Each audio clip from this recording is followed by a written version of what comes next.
بسم اللہ الرحمن الرحیم۔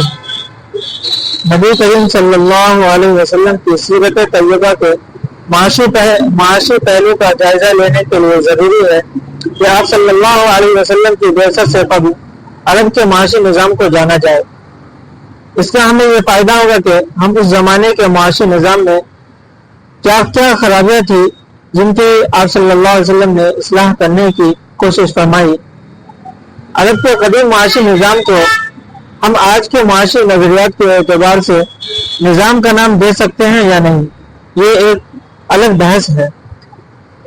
البتہ یہ بات کہنے میں کوئی شک نہیں کہ بلا شبہ وہ بھی اس دور کے انسانوں کا بنایا ہوا ایک نظام تھا، جیسے آج کے انسانوں نے معاشی نظام بنا رکھے ہیں۔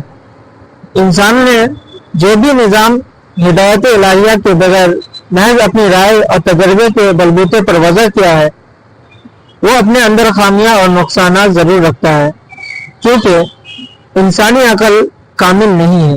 اسی طرح اس دور کا معاشی نظام بھی بہت سی خرابی لیے ہوا تھا، جن کا ہم آگے بیان کریں گے۔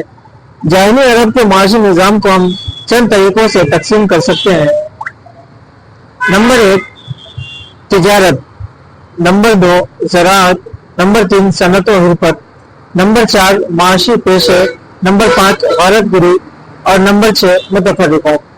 آپ ہمارے ساتھ اسی طرح جڑے رہیں اور ہمارے چینل کو سبسکرائب کریں۔ انشاءاللہ ہم آگے آپ کو ان 6 کی الگ الگ تقسیم بیان کریں گے اور وضاحت سے آپ کے سامنے لائیں گے۔